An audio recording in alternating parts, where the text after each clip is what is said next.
Olá, investidor, bem-vindo a mais um programa gráfico hoje. Meu nome é Regis Chinchilla e nós vamos falar das expectativas para o gráfico nessa sexta-feira, dia 23 de março, né? Começando pelo Ibovespa, ontem tivemos o mercado aí novamente em queda, né? Praticamente 7 pregões consecutivos, se a gente for levar em conta essa leve alta que a gente teve no meio do caminho aqui, então a gente vem de uma correção que vem se estendendo a cada dia, né? E ontem foi um pouco mais acelerado, caindo em torno de 1,5 aí, um pouco mais até.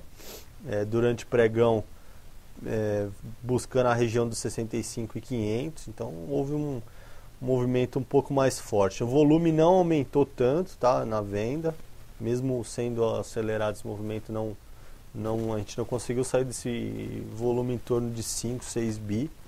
Então não é um volume ainda muito alto, mas a sinalização do Ibovespa começa a ficar um pouquinho mais negativa, né? Já perdeu aí o 65.960, que era esse último fundo imediato, e começa a voltar para a região aqui dos 64.900, 63.900, né?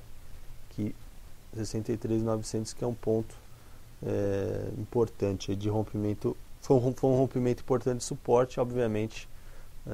Vai trabalhar agora como foi um movimento importante de resistência, agora vai trabalhar como suporte. Bom, então a sinalização é essa, não dá para falar ainda em reversão de tendência, alguma coisa assim. Várias pessoas estão perguntando isso, mas aí é querer antecipar muito um fato, né? O que a gente vem observando é perda da força compradora, alguns movimentos durante a semana aí tentando uma recuperação e não mostrando essa força. E aí ontem a gente, com algumas notícias também, com alguns fatos, o mercado foi perdendo mais força, né? Para hoje a sinalização na Europa e o futuro nos Estados Unidos é ligeira baixa, tá? O futuro aqui trabalhando nesse momento 0 a 0, não dá para dizer ainda se a gente tem uma abertura com definição, então a gente deve ver o movimento ainda perdendo força, com algumas situações de repique, alguns papéis, né? Mas a sinalização do Ibovespa ontem, por fechamento, foi uma sinalização ruim, o que sugere um pouco mais de correção aí para os próximos dias, tá? Pode acontecer um repique, o que é normal, mas nos próximos dias a gente deve ver um pouquinho mais de pressão vendedora nos mercados, tá? Bom, no Dow Jones, também houve o recuo, obviamente voltando para a faixa dos 13 mil pontos. Então 13 mil pontos a gente já algumas vezes acompanhou aí, que é um ponto muito importante do Dow Jones. Começa a se aproximar também da linha de tendência de alta, que é uma linha de tendência de alta que vem desde outubro do ano passado, é um ponto bastante relevante. Então a gente vai ter agora a resposta se tem mesmo uma força compradora para retomar a tendência de alta, ou se aí ele vai virar para uma realização mais forte, né? Na verdade tinha espaço para essa realização e chegou perto de um suporte. Então vamos observar com bastante atenção o comportamento, né, dos investidores nesse patamar. O S&P, um pouco diferente do Dow Jones, né, ele não tem um suporte imediato. Na verdade, 1.390 é um ponto de intraday, não é um ponto tão relevante. Ele não conseguiu voltar tanto para 1.377, né? Está um pouquinho mais esticado também. Então, ele ainda tem um espaço para uma realização, o que preocupa com relação ao Dow Jones, a faixa dos 13 mil pontos, né? Pode ser que o Dow Jones fique parado e vai sempre caia. Às vezes acontece esse tipo de distorção, leve distorção, né?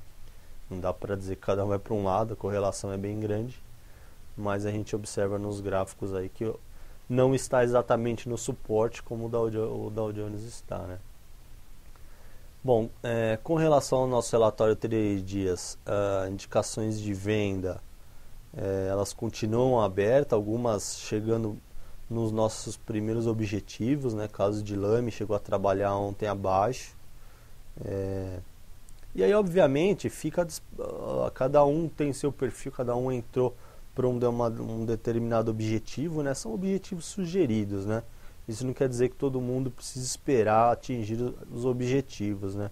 Então, para cada cliente aí toma sua decisão de saída. Para alguns 4% é uma boa rentabilidade, para outros esperar o 8% é um pouco maior, mas enfim, a situação da indicação, a recomendação continua aberta, né?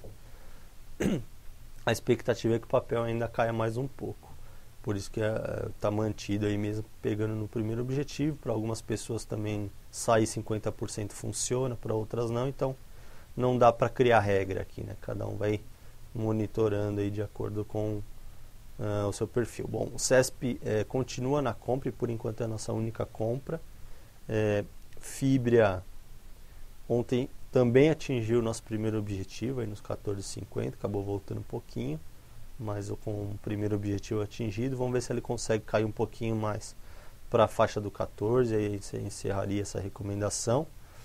A Cyrela na venda ontem foi um dos destaques aí, então no intraday chegando a dar 4,5%, então para quem entrou para um tiro rápido também funcionou. Santander com a abertura em gap, mas aí naquele critério de não estender muito o gap em 1%, acabou dando entrada, né? Daria para fazer entrada.